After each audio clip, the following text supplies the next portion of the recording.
This is the Dallas Morning News.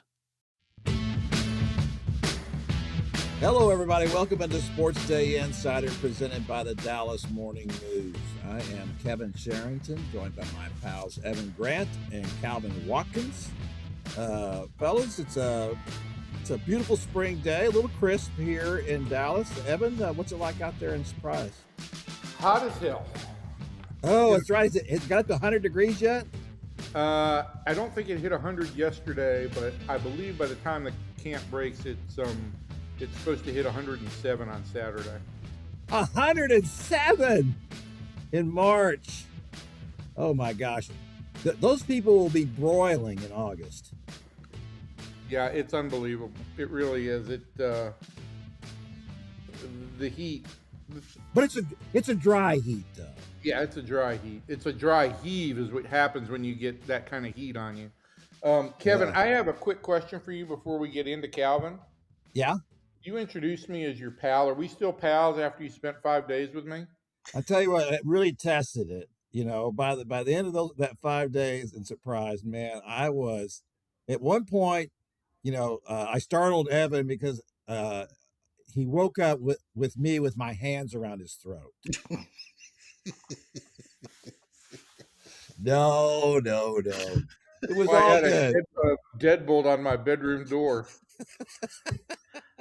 Kevin said that with a serious tone. I almost half believed him. No, are you kidding? It was all great. We had a big time. You know, the Rangers weren't so happy to see me out there, but it was always good to have Evan to fall back to. So that was good. And we're going to talk about the Rangers a little bit and a story that Evan wrote about Corey Seager that kind of made up for some I guess some awful things that I wrote. But anyway, we'll talk about that in a little bit. First of all, Calvin, let's talk about these Cowboys and what the heck are they doing? I mean, how is this offseason going?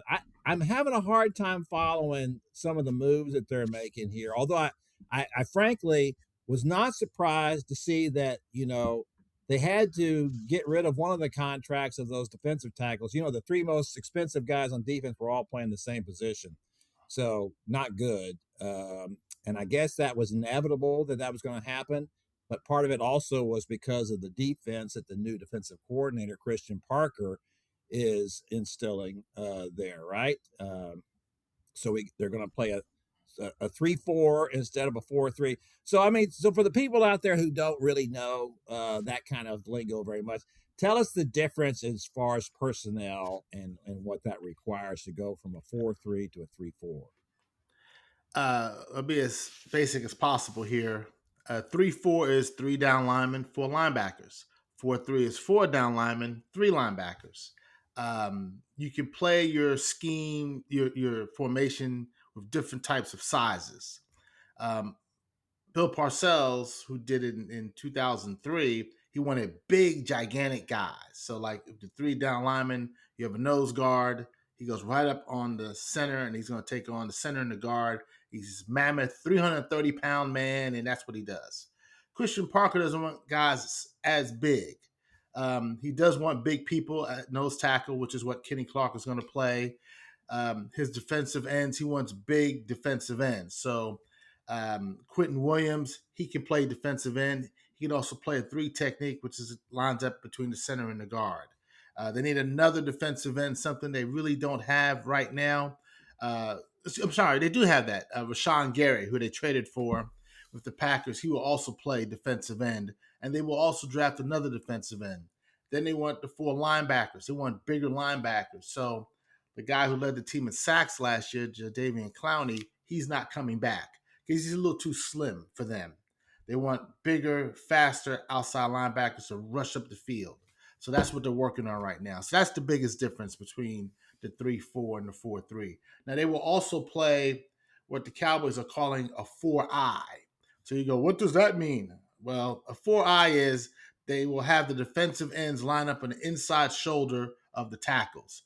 That's why they call it the eye, inside shoulders. That's all football lingo.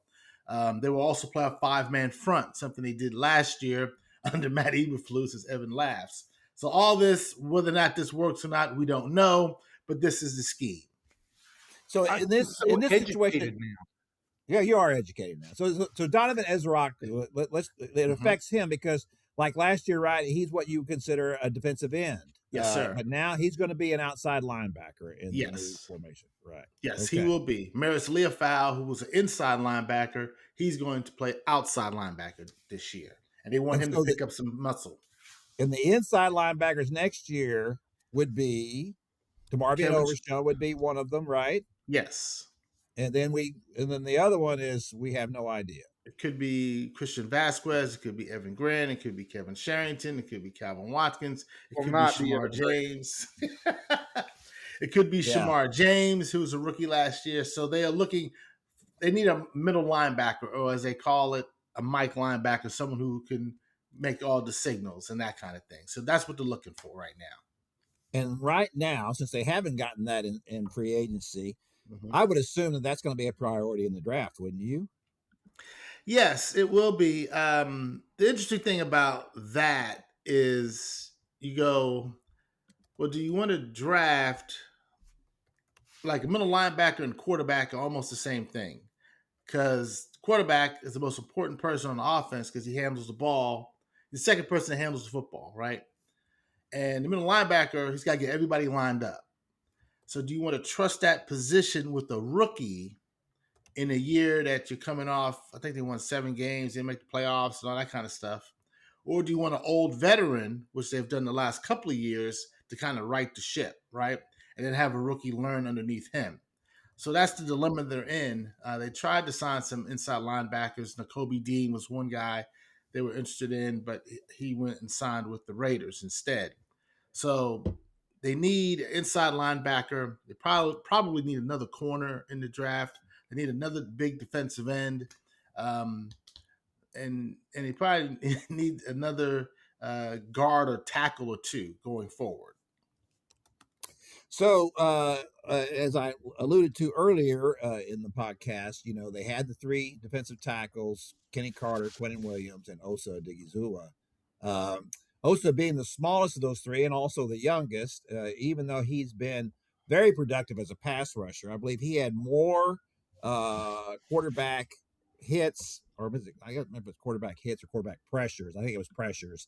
He was like the 3rd most of any defensive tackle in the league. Which sounds like a really good thing. But apparently Osa being a little undersized, not as good against the run, although his numbers last year, according to Pro Football Focus, were better than Kenny Carter's. So I know you like Kenny Carter because you feel like he's a real leader in that locker room and they need one. Did it come down to that, or did it come down to the fact that obviously Kenny Carter can play nose tackle and Osa Odighizuwa can't? When I asked the Cowboys, tell me why you got rid of Osa, the first thing they say to me is he's got position flexibility. He can play all over across the line. I go, okay, that's cute, but you traded him to San Francisco. And of the 3 players, as you mentioned, that play the same position, and you ranked them in skill and all that kind of stuff, he was 3rd on the list. You could say Quentin Williams, Kenny Clark, and Osa Odighizuwa. So they decided to trade Osa Odighizuwa and lower the cap number of Kenny Clark to create space on the cap. So, but Osa could play defensive end. He could play inside as well. And he is a little smaller compared to the other 2 guys. But let's be honest, he's not as good as the other 2 guys. And so then you say, well, why did they sign him? Huh? You don't think he's as good as Kenny Clark? No. I mean, if he was, I don't think when they signed Osa to the contract extension last March, it was a really good deal, right? And then when the Micah Parsons thing blew up in their face and they decided to make the trade, one of the things Jerry Jones said is we got to improve the run game. And Osa is not very good against the run. They needed another defensive tackle, and that's Kenny Clark. And he's better than Osa.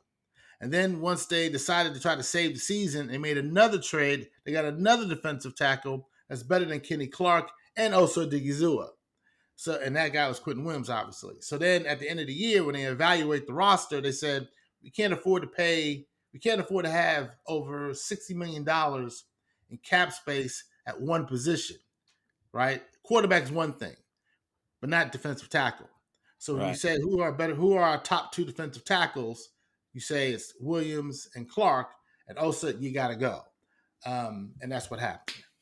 Yeah, it wasn't pretty though, because even though they are getting rid of that contract, it's $16 million of dead cap space, right, for this year. Yeah. Yes, so they sir. only saved like $4 million this year, which is something, and certainly in the long run, it is saving something. So, and getting a third back, was that enough from the 49ers?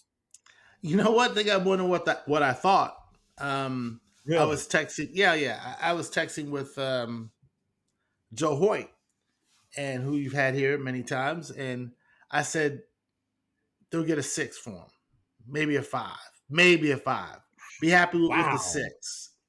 And he goes, well, they no, got a 3 7 for Solomon Thomas. Come on, right. That. I agree with you. And they get it. Also was drafted in the 3rd round, and that's exactly what they got for him. So yeah. So I was all right. Well, wrong. at least they got something back for that. So at this point, if you look around the league, Calvin, at what other teams have done and improved themselves over last year, there's no question the Cowboys are better in personnel now than they were last year, right? Overall, some of the moves they've made here in the secondary in particular. Do you feel like that they have made enough moves to keep up with everybody else's improvements this winter? Well, I guess the best thing that they did was they re-signed their running back, Javonte Williams, and they found a safety who's pretty good, and that's going to be Jalen Thompson, right? So those are the 2 best things that they did.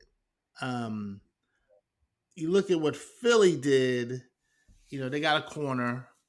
The Giants are rebuilding, right? They got a new coach, so we'll give them a pass. I think the Commanders need some help. I'm just focusing on these teams because they're in the division. Sure.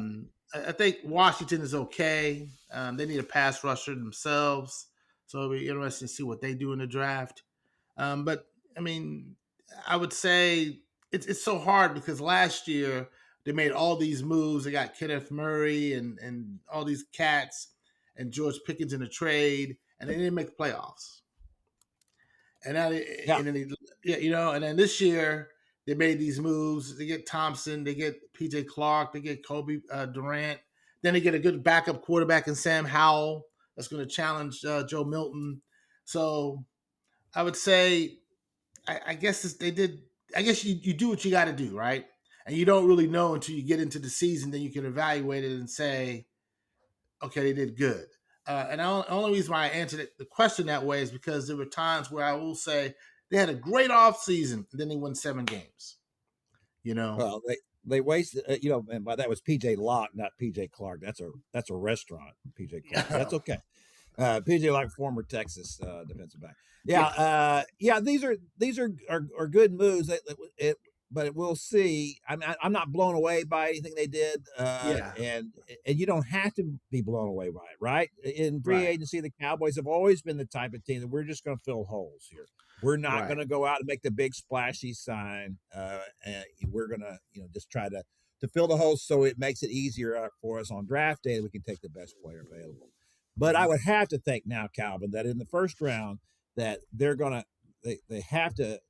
You may not have to get a linebacker in the first round. Now that they've got a 3rd round pick, maybe you do that then. But if you're going to put a rookie back there and starting at, as you said, the Mike linebacker and be making all the calls, it's got to be somebody really good. Now we've talked about that. We talked about it with Joe Hoyt that, C.J. Allen from Georgia might be that kind of guy. Jacob Rodriguez from Texas Tech might be that kind of guy, who could step right in and make the calls for you and play a good middle linebacker. Because I'm going to ask you this, Calvin. When's the last time, and I don't want to, I know what you're going to say here, but when's the last time the Cowboys had a really good middle linebacker? Wow. Doomsday defense. No. I don't think it was that long ago. I don't think it was Leroy Jordan. I thought Leroy did a good job. No, he did a hell of a job. I would say Sean Lee.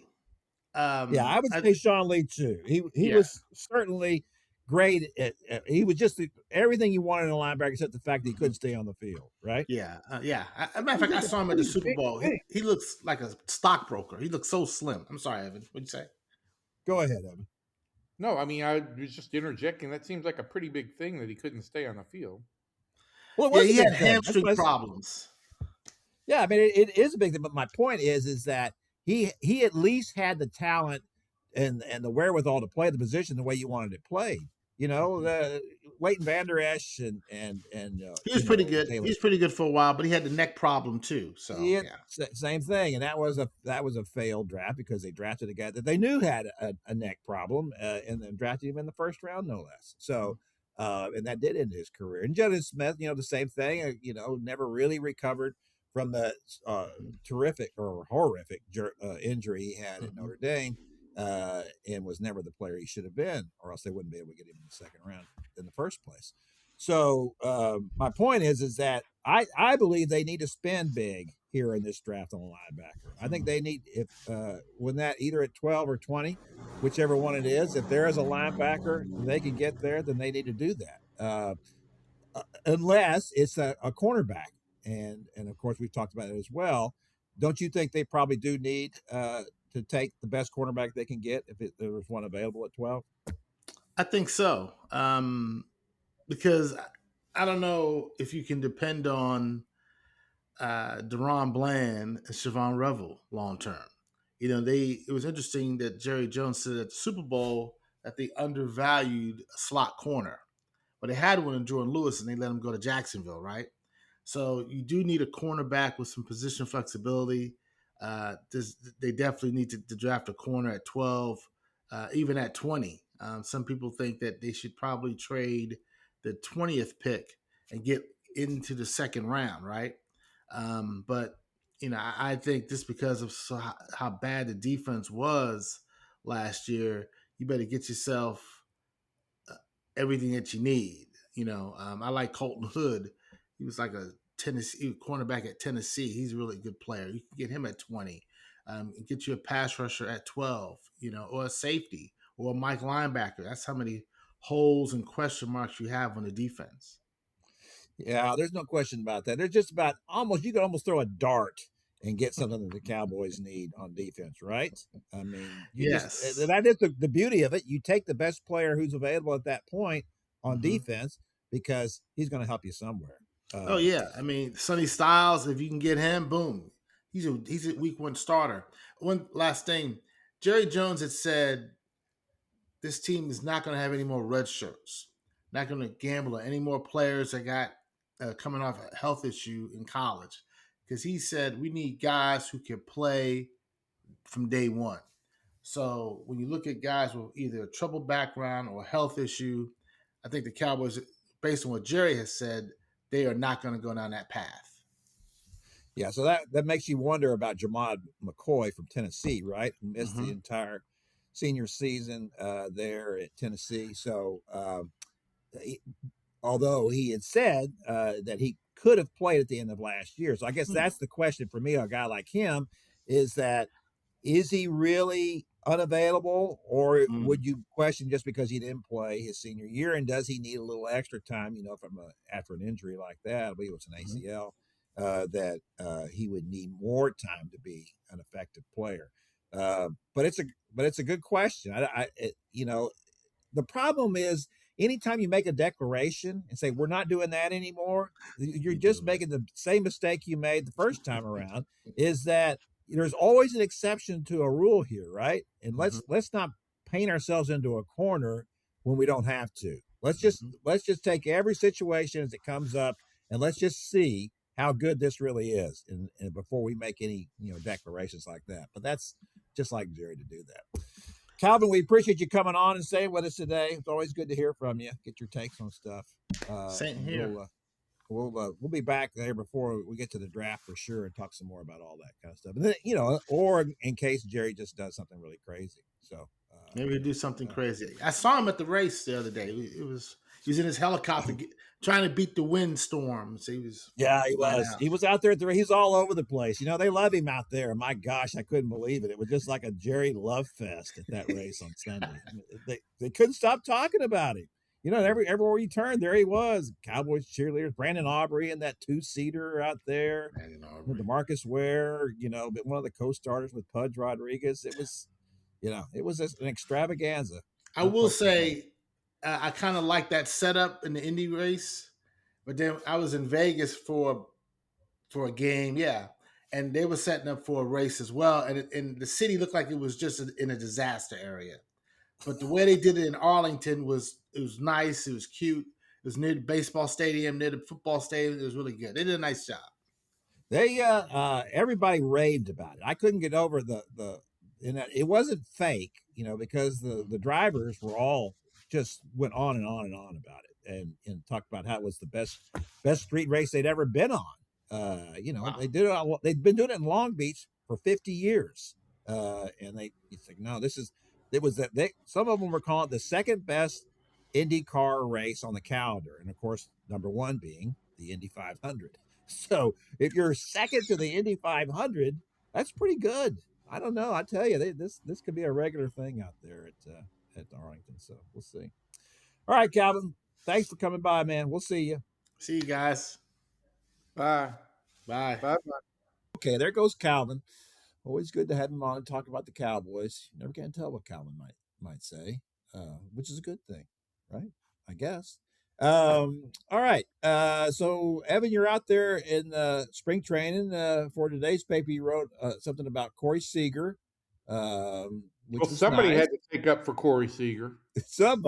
Because somebody wrote that he was about as fun as a funeral director, which, boy, that line did not go over. And the point I was making when I wrote that was that Seager, about as fun as a funeral director. And then I said something fun that he had done out there, right? I was using it as to show you that he's not normally the kind of guy that you see doing a lot of fun stuff out here. And here he is being fun.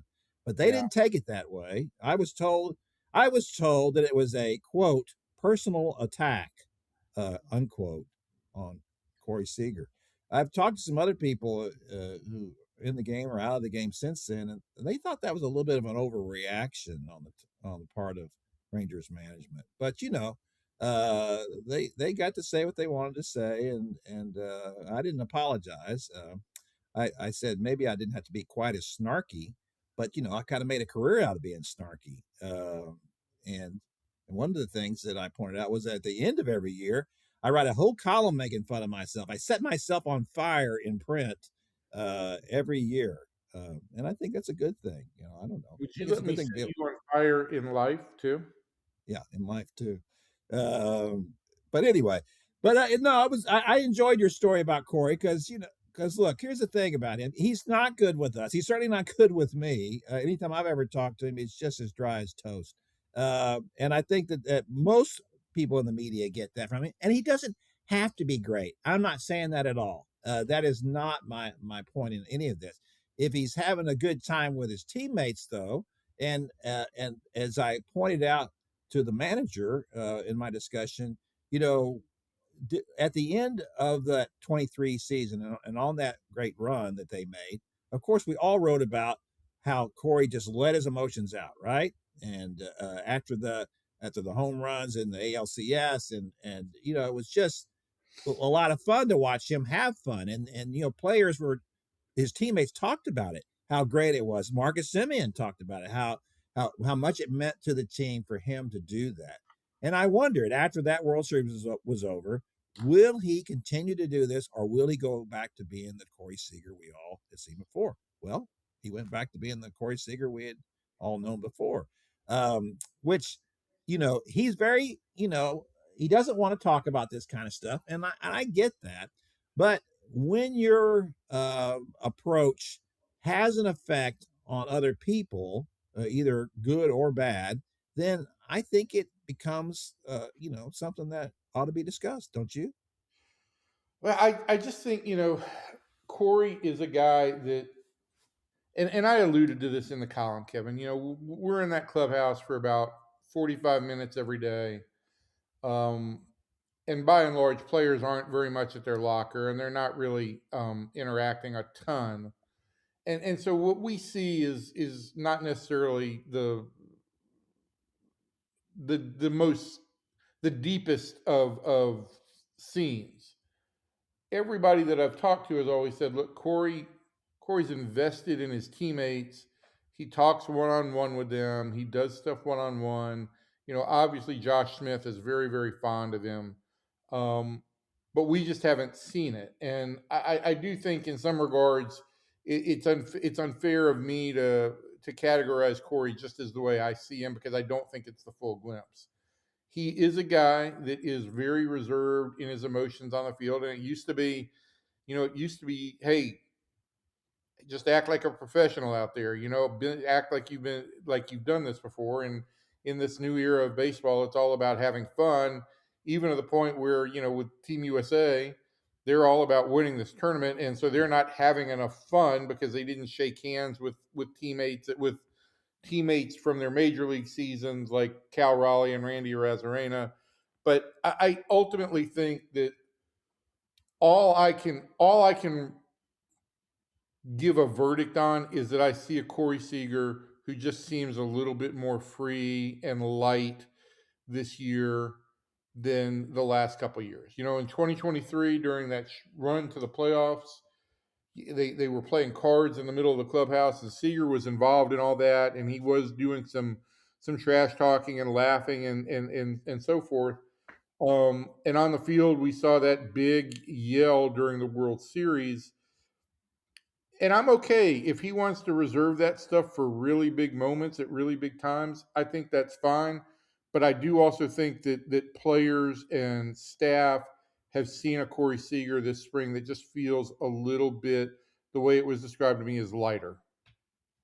Yeah, and that's cool. And he's a great player. There's no question about any of that. But when you're paying a guy a lot of money, and and when you have got an owner who's dialing it back and has dialed it back this year for the payroll, it's incumbent upon that guy to be more than just a great player. I mean, that was the issue with Juan Gonzalez, right? Great player, not a great leader. Now, I'm not in any way comparing Corey Seager to Juan Gonzalez in terms of his leadership ability, any of that. I'm not questioning his leadership ability at all. But I do think it's odd when you say, all right, I'm be real excited here when we're winning the World Series or when we're going to the World Series, but the rest of the time I'm not going to be. It makes it feel like, do these games not matter as much then? I mean, obviously they don't matter as much because the difference between winning a World Series, but it was odd to see that happen then and then to see him retreat. Now, if he felt like something changed and he couldn't do that because of the relationship with Marcus Semien, and we've heard all about that about the even though Corey said the relationship was fine, I respect the fact he's not taking any shots at Marcus. I think that's a good thing. He doesn't need to be doing that. But if he felt like that he couldn't be himself around Marcus, well then, okay, then that's an issue going forward. So we'll see. But the big thing, as Skip Schumacher pointed out, is that we want him to be healthy. We want him to be on the field as much as possible. And that's the big thing, because whether he's excited or not, if he plays 135, 140 or more games, then they're a lot better team when he's on the field. For sure. And I think that is part of the quote unquote lightness. In 24, after the World Series in spring training, he was coming back from sports hernia surgery. In 25, ahead of last year, he was coming back from another sports hernia surgery. He did have the appendectomy in season last year, and it did take longer to get him back than the Rangers would have hoped. And then they shut it down when it became clear he wasn't going to, they weren't going to be a factor. But he's had a normal offseason. It hasn't been a offseason of recovery. Now, he did have a child, and that's a significant life moment. But his offseason prep was pretty normal. And I think after 2 frustrating seasons of injuries, to have the ability to just prepare like you normally would like to and to just feel good, I think that's also going to improve your mindset going into camp and into the season. Yeah, for sure. And we know that Corey has always liked to hit second, right? We used to hear, and I don't know if that's the case anymore, but there was a time when I remember that came up in a spring training about, somebody wanted to hit second. I was talking to Bobby Valentine about it, and Bobby was a little frustrated, and he said everybody wants to hit second because the guy who hit second sees more fastballs than any other place in the lineup. Usually because if the leadoff hitter gets on base, then you're going to see more fastballs the next hitter because they're they're trying to prevent this guy from stealing second or whatever. So I don't know how much that was a factor in Seager wanting to hit second, but now he's going to hit third in this lineup, and I think that's better for the Rangers. For him, he's their best hitter, and traditionally, the number 3 hole was considered for the best hitter. Although that has changed because you like to get guys at the top of the lineup, the more at bats over a course of a season. And I know you had that conversation with Skip about that. Yeah, I did. And listen, I do think that the philosophy of, obviously, and I'm not trying to make you seem old here, but what happened when Bobby Valentine was manager and the way the game has changed now, I don't know that batting second is going to get you more fastballs, because pitching mixes are much more varied than they once were, and guys are throwing secondary stuff in the first inning. So I that part of it, I'm not sure if it's accurate anymore, but I do think from this perspective, if you've got a legitimate leadoff guy who's taking walks like Brandon Nimmo has and has a high on base percentage, and you've got a really good young hitter like Wyatt Langford hitting second, the chances of you getting up and with 2 guys on base and then having to see some fastballs probably increases. Um, and I think Corey is fine with hitting third at this point in time. I talked with Skip about this, and I said, look, I did this math. If he hits third as opposed to second, based on his number of plate appearances per game, he'd see about 15 less plate appearances if he plays 140 games. He said, I'll tell you what, if he gets 15 less plate appearances and plays in 140 games, I'll sign up for that because he's going to get more plate appearances overall. Secondly, I think that if this offense functions the way it will, or the way the Rangers envision it, then Seager should get more at bats per game than he did last year when he was hitting second, because they should be able to turn the lineup over a little bit more. And if Evan Carter is hitting ninth, you've got another on base guy. So you could come up in situations with lots of runners on base. I think this all trends in the right way for Corey Seager to be really, really productive this year. Yeah, let's go over the lineup. What you think it's going to be? I think we had an idea 1 through 5, and maybe you have a better one now because I think they're obviously trying to balance it right left, and so or left right, I guess you would say, since Brandon Nimmo would be leading off. So give us the lineup as you see it probably being on opening day. Well, considering we haven't had the full group out there for a game yet, I'm not entirely sure. But let's go with something along these lines. The first 4 I think are pretty set.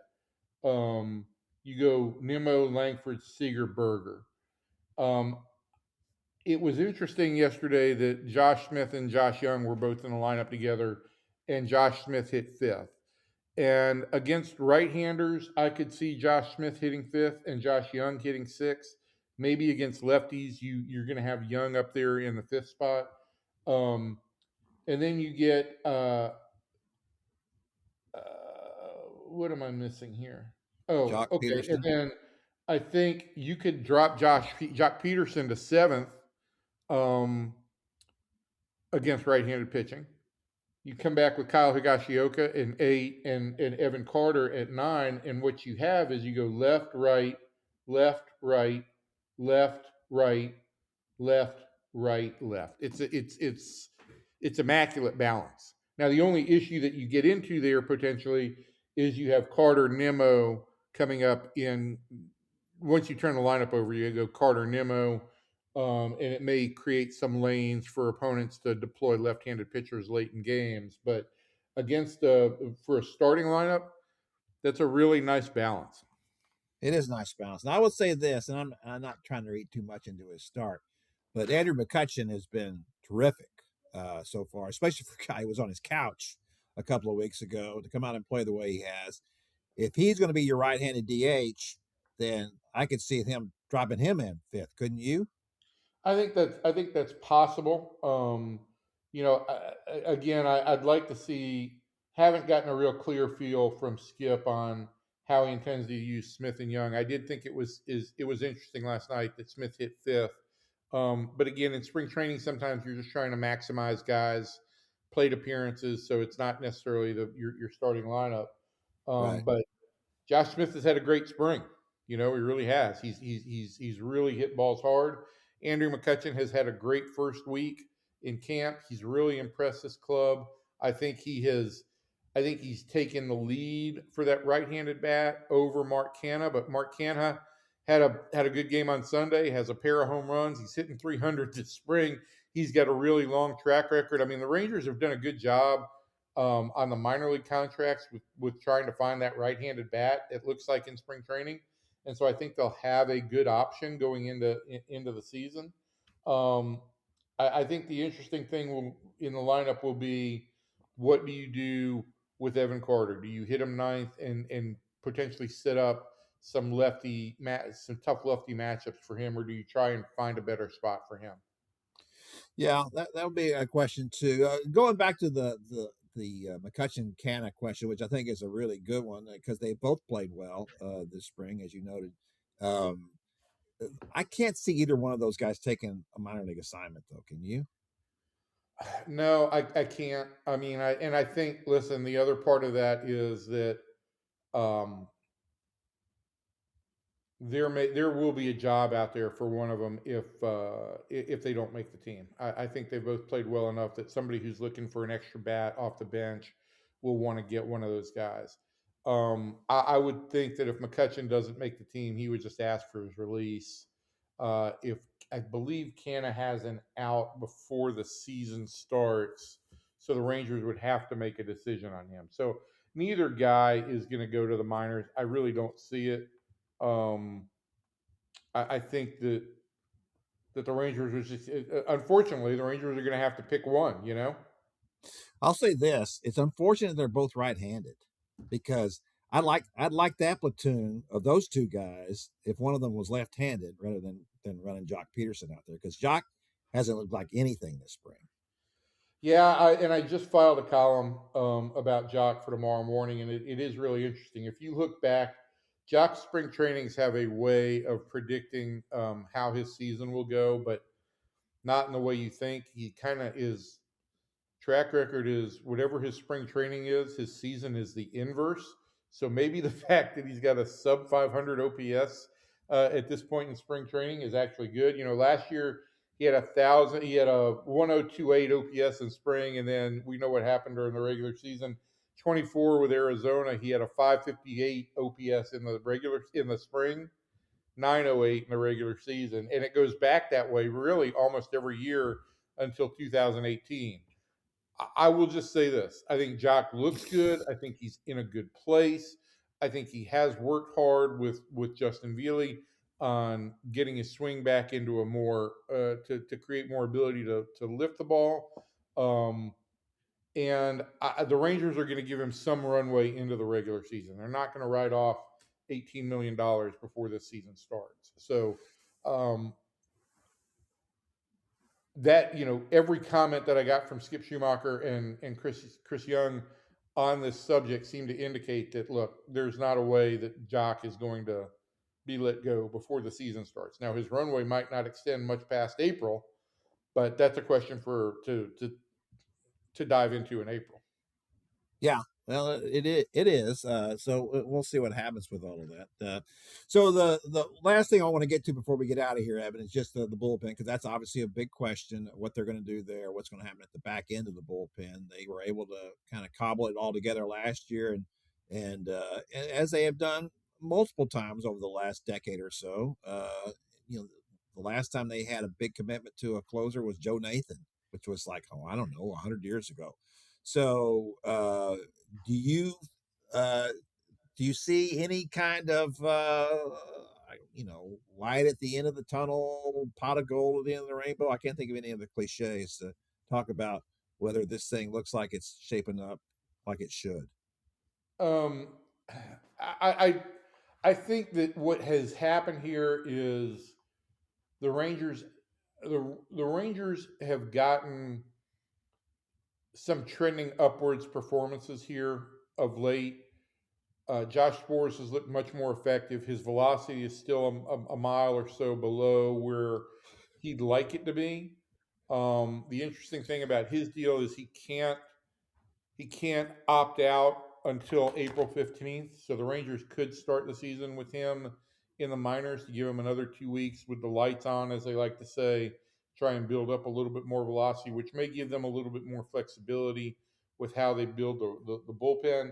I think the interesting thing is it still comes down to what happens with the number 5 starter, because if it's Kumar Rocker, then I think it's an automatic that Jake Latz goes into the bullpen in a significant role. If it's Latz, I think that the Rangers will at least have a discussion about the possibility of, in April, when pitchers are on limited pitch counts, potentially using Rocker out of the bullpen in a multi-inning role, almost a piggyback type role, where if you think Latz is not going to maintain velocity very deep into games, maybe you go 4 innings with Jake Latz and then you go 3 innings with Kumar Rocker a couple of times. That's a way to reward both of them for solid springs, get them onto the big league roster. And I think the other interesting element here is you got a Rule 5 pick in Carter Baumler, who you've got to keep but wouldn't have any minor league options. And minor league options are a really valuable tool at the end of that bullpen. You need to be able to switch some pitchers out, although you can't really do it until there's 10 days gone in the season. But Baumler has pitched really well, hasn't allowed an earned run. He's done everything the Rangers have asked. And if you look at this roster, it seems like he belongs on it, but it also, he's a guy with not much flexibility. So I don't know how the Rangers handle that aspect of it. So that's the other interesting dynamic in trying to put together the final spots in this bullpen. Right now, I mean, you've got Chris Martin, Robert Garcia, Cole Winn, Tyler Alexander, all guaranteed spots. You got Latz or Rocker potentially there. You've got I don't have my roster in front of me, so I'm a little bit searching for names. I'm sorry you came unprepared. There now. Yeah, sorry you came unprepared. That's too bad for this podcast. I'm sorry you came unprepared to this podcast. Yeah, I didn't expect for me to have to write down the whole roster. But I think that leaves you one spot pretty much to deal with, and that is the question there is, do you go Sborz? If you're going to keep Baumler, do you go Sborz? Do you potentially take another long reliever who would have a minor league out like Cal Quantrill, who pitched really well in the WBC? I don't think that there's a need right now to add Peyton Gray as well as he's pitched this spring to the 40-man roster. You can keep him on the minor league contract for the time being. Gavin Collier has been sent out but put himself on the map. And so I think that eighth spot comes down to, do you go into the season with Sborz, or do you try and keep one of these veterans who's on a non-roster deal, at least initially, and then go from there? I'm partial to Sborz, because of we saw what he was capable of in the World Series, and especially in the clinching game. I've always been a fan of Josh Sborz. I think his breaking ball is elite. I do know that, look, he's a little bit. We've talked about the velocity going back to last year, and I think he was frustrated by it.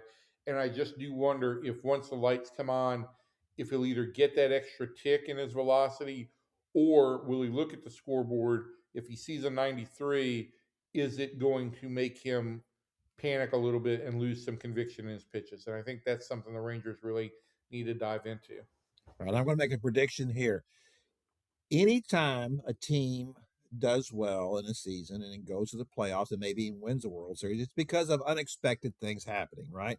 You can't always predict that, you come out of spring training and everything is set. We're locked in. This is it. This is the way it's going to be. Sometimes that happens, not very often. I'm going to say if the Rangers are going to be any good this year, it's because Cole Winn stepped up and became the closer. I think he has the best stuff to be a closer. The question is, can he finally ever put all that together?